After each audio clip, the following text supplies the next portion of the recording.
My camera, is it in your case? No, it's in my pocket.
Can we have one of you with the can? Without the bottle. Hands down, darling. Sun's bright and alright, so you'll have to say 1, 2, 3. Got blossom up your nose as well. Look at Annie, darling. Look at Annie, Olivia. Not looking okay. Look up a bit, look up a bit. Look up a bit, sweetie.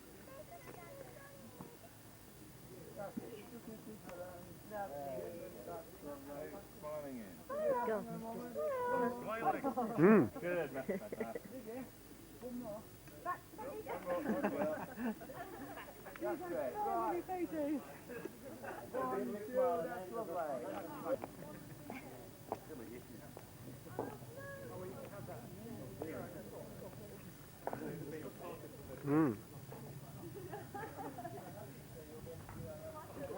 Tiger and her between Annie and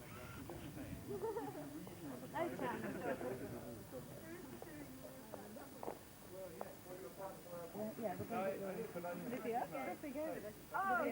Olivia. Best fried bread in the world.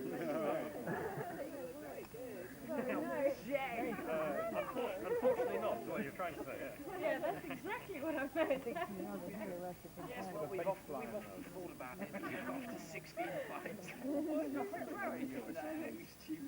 We were singing Aquamarine at midnight in the carrier. Can't she stand for a picture? Stand up, Haley. Well, I think it's better.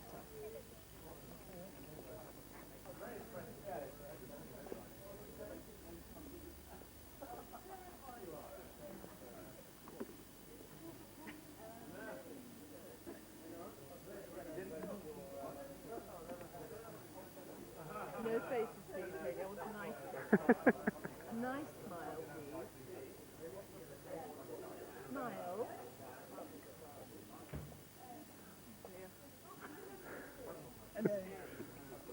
No.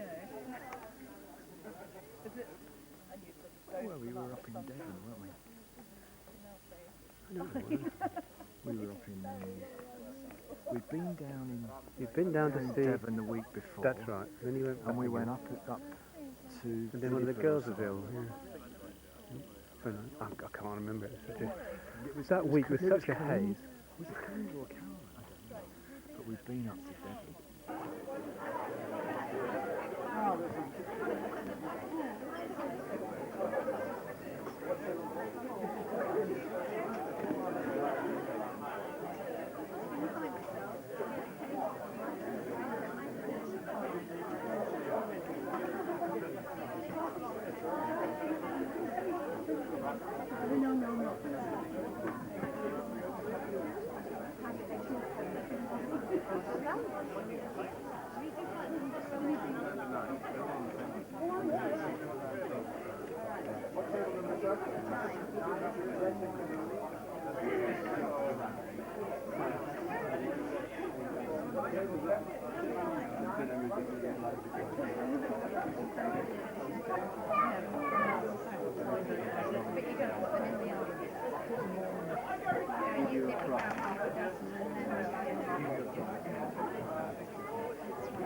And you see whales and seals, dead trees and life here.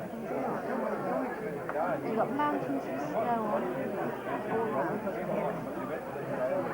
And the climate like the British climate, so everything is green. Welcome to everybody.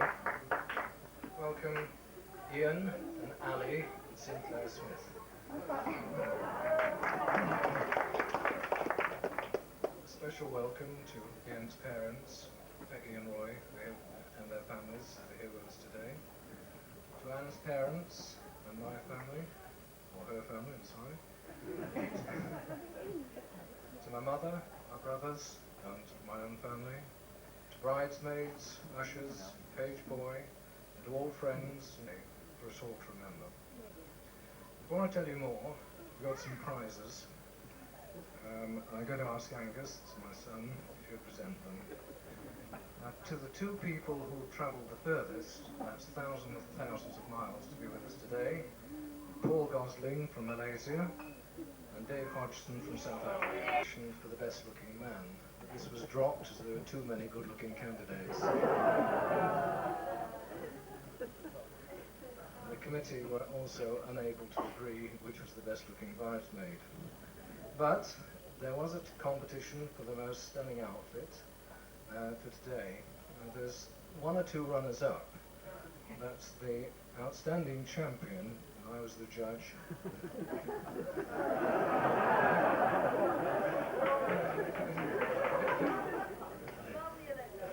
Is the meticulous planner and architect of today's presentation. And I'd ask her favourite man if he'd present the prize. And that's Mrs. Anne Ponsford.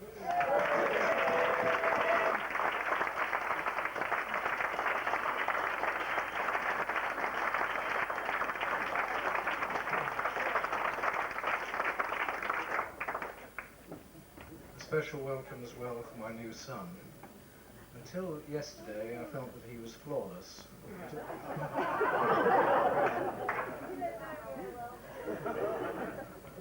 But at the rehearsal last night, his wedding vows went as follows.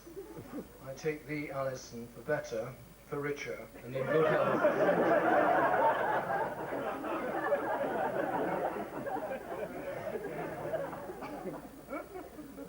Since then, his mother's boxed his ears and he's learned his lines. One word missing, of course, today was obey. But you'll soon find out, Iain, that comes fairly easily to understand.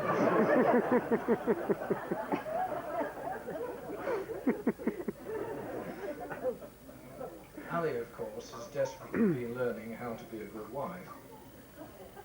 Cookery books are all over the bedroom, including one from Delia Smith, who is not a relation. And we asked Iain what he'd really like for a meal today, and he said chips. He's had chips in a silver dish. And Ali's been out this morning, and she's bought the Blackpool Landlady's Cookery Guide. And he'll be having egg and chips, almond chips, and sausage and chips for the rest of his life.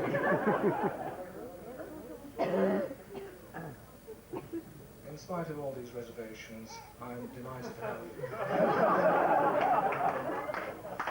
to have another man in the family, and I really wish you both much happiness. To Ali. Ali is a fairly tough-looking girl, and she doesn't actually know anything about this. But when she was about 10, she bought a little machine that actually does embroidery, and she worked every day on this for weeks and weeks. And so we've mounted all these, and we're going to give it to her as a present today.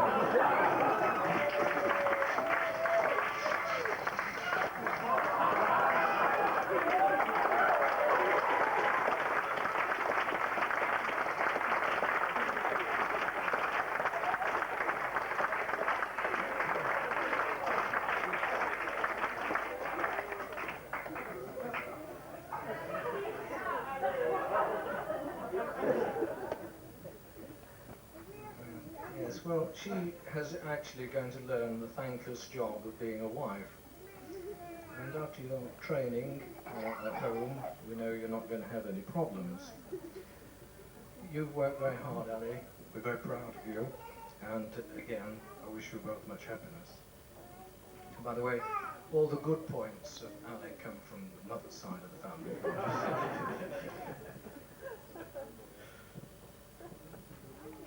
my thanks for everybody who's helped today. Everybody that we contacted to help us with this wedding has been superb. They've all been constructive and positive. The lads that put up the marquee, put it up in a week, and worked hard until about 8 o'clock every night. So my thanks to them, my thanks to the very grateful drink and health of the bride and groom. Ladies and gentlemen, the bride and groom. I must admit, I had no idea my new wife was so talented.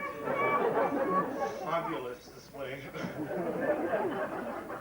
It's the terrible thing, whenever you're Scottish and you've had a beer or two and if it's a microphone in front of you, you always feel like starting singing Danny Boy. Anyway, Smithy and I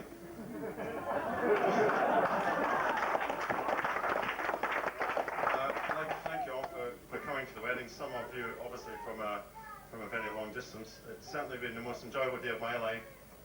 And if Ali and I are as lucky in our future weddings as we have been with this one, and we'll both be very lucky indeed. I think I'll get out of kicking distance here actually. I spoke to Selfridges today and they say all the golf balls in the wedding list have gone, which is great news. It was like a surprise they were purchased individually, I have to say. People with a Mac in the name. I realise that a great many of you have come some distance to be here today, obviously apart from the Ponsfords, so you can just see where they came from out the window. I must admit, when Ali's father said we're having the reception in a tent in the garden, I had this image of Ali and I in a Force 10 two-man tent, with guests pulling down the zip in strict rotation to say hello. But this is just an absolutely incredible today. I had an absolutely superb time, and thanks to both of you for arranging this. It's absolutely superb. I'm conscious of the fact as I move my head, it's getting quite a good echoey effect. Obviously, you can't have a wedding without a best man. Although I don't appear to have done too badly on this score today. Get the first kick in, that's what I say. To say that my brother Gordon has been tireless in assisting with the preparations for this special day would be something of an exaggeration. I would, however, like to thank him for redecorating the floor of my kitchen the morning after the stag night.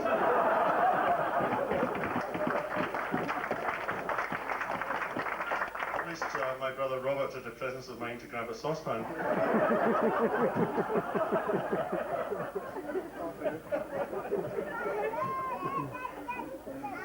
I realise that the majority of our guests today are English, and you probably had some kind of image of what Scots people would be like when you met them in the flesh. You probably thought that they would all wear skirts, have funny accents, unusual complexions, and drink a lot of whiskey. Not many surprises for you today.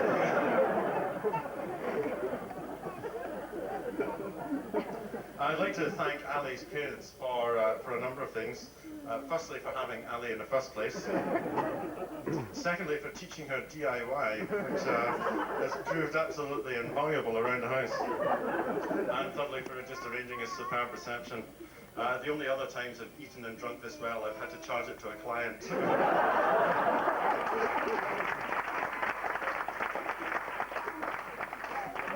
I'd also like to thank the bridesmaids. So it's crazy time, basically. They looked absolutely superb today, behaved themselves superbly. So, which one's a which?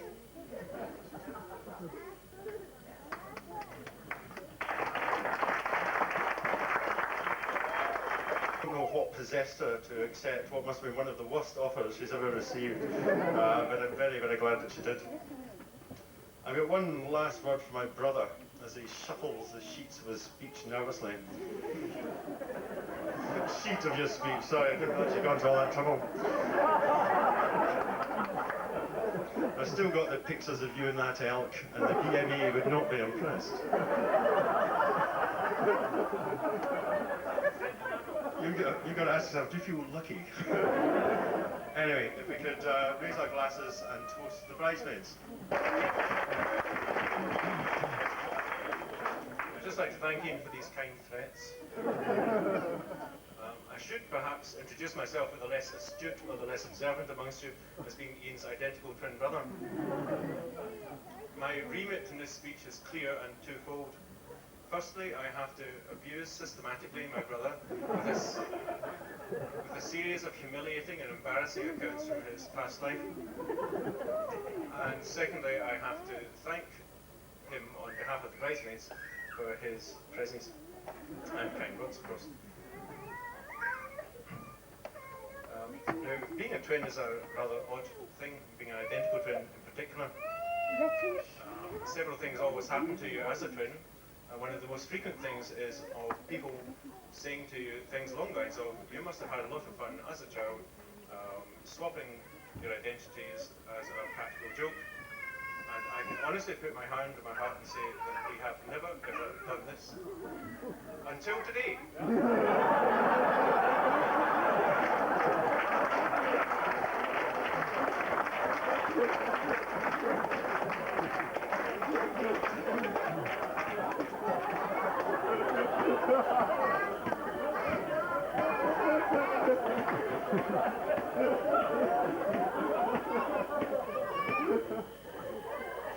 Being a twin is a very odd thing.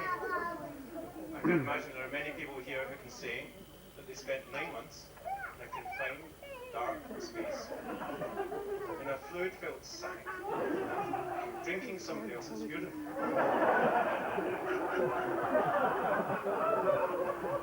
Unless, of course, they went to one of the more traditional boarding schools.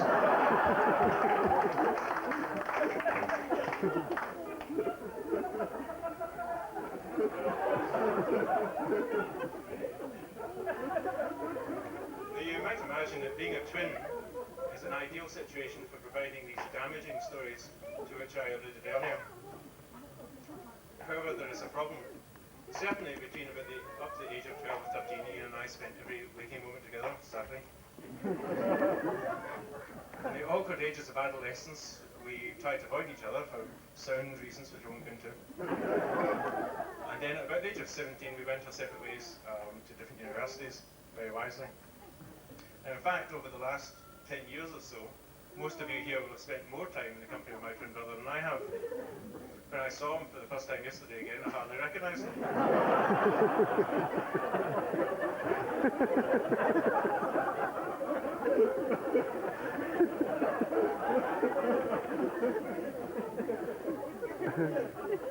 Looking back into the very worst moments of our early life together, I settled on a theme, and the theme was fancy dress. There are 3 occasions in our life when we took recourse to fancy dress. The first occasion I remember well is a Sunday school fancy dress party. We were about 7 years old. The party was at 6:30 in the evening, and at 5 o'clock we had no outfit. And this presented something of a dilemma. A dilemma that was quickly overcome by each of us putting on a white sheet and smearing over our faces a mixture of cocoa and water. The disguise is obvious. We went to a fancy dress party, a Sunday school fancy dress party, at the age of 7 years old, as Ugandan Asian refugees.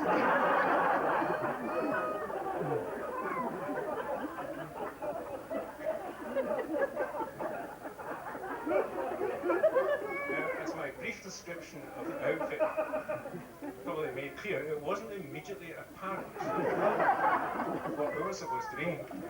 And we overcame this hurdle, it has to be said it was a hurdle, by having a placard round our necks, a piece of string and a cardboard saying, "We are Ugandan Asian refugees." Now, it's hard to say in the rest of my life whether I might be asked to judge a fancy dress party.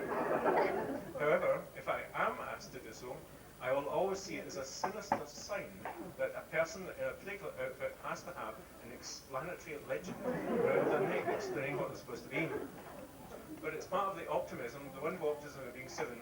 Iain and I solemnly walked around a church hall in Kings Park, dressed in this manner, expecting to win. We looked across to the circle and we'd see somebody in this perfect Cinderella outfit, another kid in a perfect cowboy outfit with a horse walking beside him.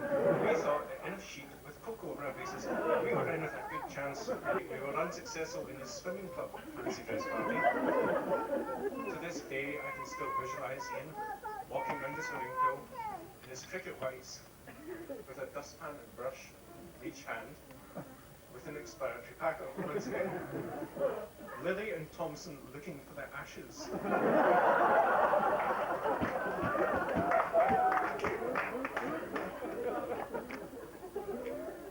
The last episode of Dressing Up was at Halloween one night, and we found this is actually embarrassingly late on in our life, 17 or 8. So we were about 12 maybe, and we had twigged that people would simply go around houses dressed up in some rudimentary costume and simply ask people for food or money. It seemed really quite an astonishingly simple principle. So we went out for this Halloween, going around houses dressed as Rolf Harris and his kangaroo. Now, Iain was dressed as Rolf. Now, a lot of people would have got bogged down with a beard, maybe a hat with cocks in. Iain chose to sort of do a rather alternative role, he more or less wore what he would ordinarily wear. My kangaroo costume consisted of a brown jumper, brown tracksuit trousers, brown boots, and a 3-foot long piece of cardboard, safety pinned to my left buttock. Now, I tried hopping for the first few steps, and ended up, so we just walked. And then after a moment, I noticed that people were pointing at us and laughing as we walked down the street. So I'm afraid we had to say goodbye to the tail. Now we went up to the first house, knocked on the door, somebody came to the door, and Iain came out with the immortal words, "Have you got any food?"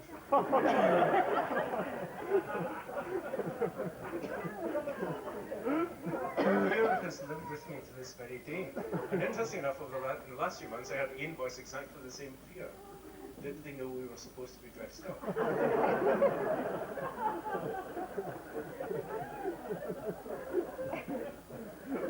The man said no and closed the door. And we walked away. At that stage, the cardboard tail was still there, and I have this hope in my heart that he looked out the window and saw me walking away and thought, well, what do you want that piece of cardboard that's hanging from the seat of his trousers? And then he realised at that stage that we were supposed to be dressed up, we weren't actually simply begging for food. Anyway, so we went on and we found some more fertile pastures and decided that we had to make it more formal anyway. What I would hope is, particularly for the Arthur Anderson people, next time they see Iain at some high-powered seminar or doing his audiovisual presentation, they'll just have a vision of him. For one moment, they'll see him there in his cricket whites, with a dustpan and brush, the placard around his neck, as Lillian Thompson. Anyway, so wrapping things up, I really only leaves me to say thank you very much on the bridesmaids' behalf for his kind words. And we've all had a lovely time here, I'm sure it's been a very, very memorable occasion. A lovely setting with a lovely view. I think there's going to be dancing in the very near future, and I hope we all have a very happy evening tonight.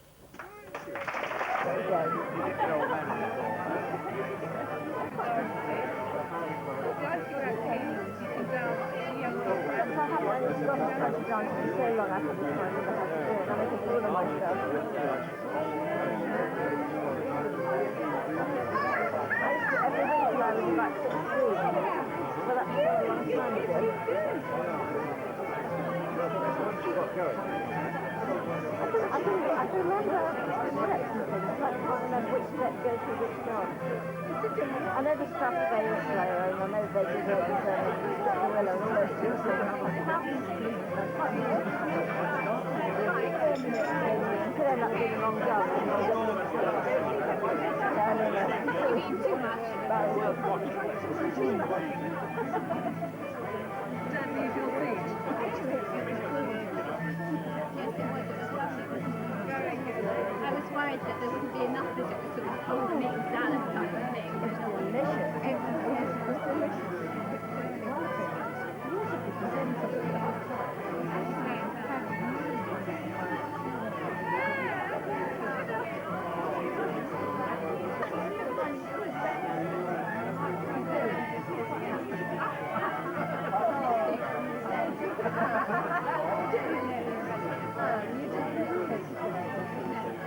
she's so slim, I hate her. Isn't she? I'm fine, thank you. We'll see after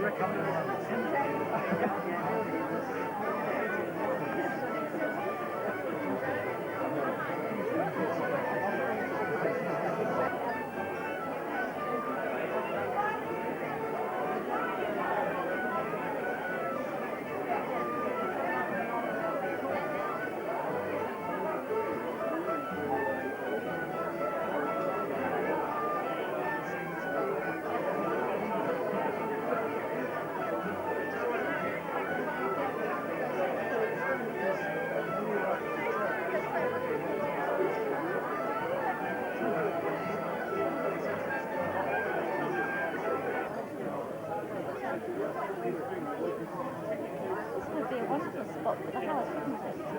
Well, that's a nice spot for the house, but this is even higher. It's beautiful. I didn't notice. It's probably that bad, I hadn't noticed, but I suppose it really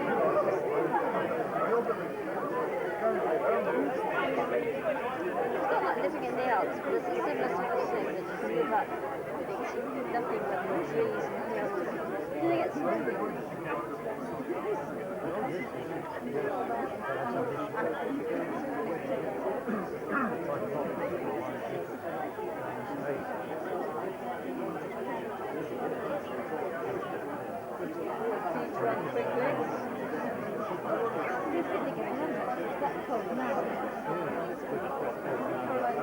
It's your section, it's okay? So all the men on one side, all the ladies on the other. You do not need a partner, and there's no excuse for not doing this.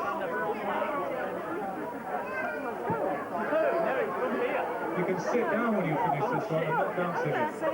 So what we want is 2 lines, and we can have the bride and groom on either side. All the gentlemen with their backs to the man. We're going to put you into sort of horseshoe shape, actually.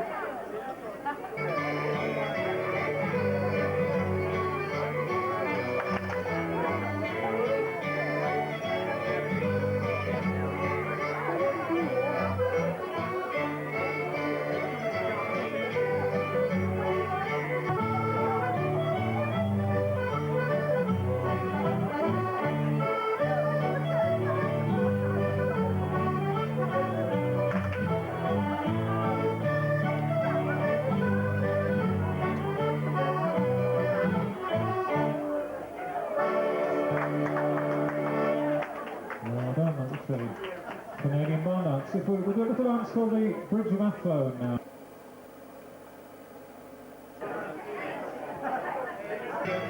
Off we go. 12 steps. 9, 10, 11, 12. Stamp, stamp, stamp. Twiddle, twiddle, twiddle. Left hand lady, go through the right hand arch. Right hand lady, come back again now. You've just got time to kiss your partners. Move on to the 2 in front. On to the 2 in front. Triangle. And forward. And back. 12.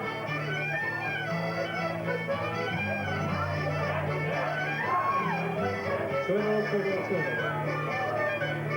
Left hand first and off we go. Right hand, kiss your partners. Move on to the 2 in front.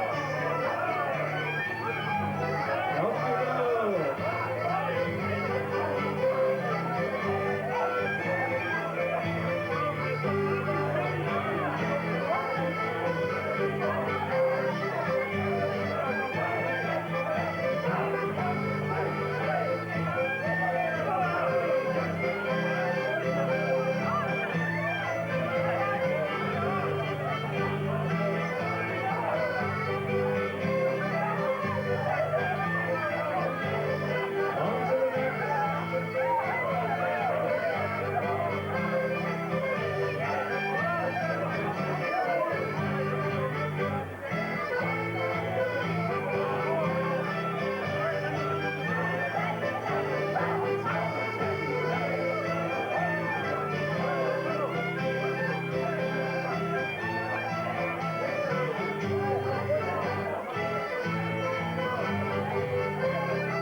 You've just arrived at your partners for the Dashing White Sergeant. For the Dashing White Sergeant. But now what?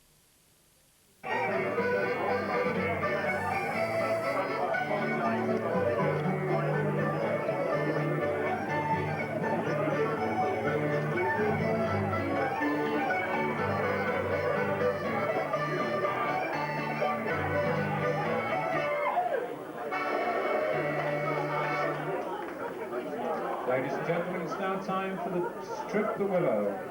All is done, as for the Bridge of Athlone earlier on. The gentlemen have your backs to the right-hand wall.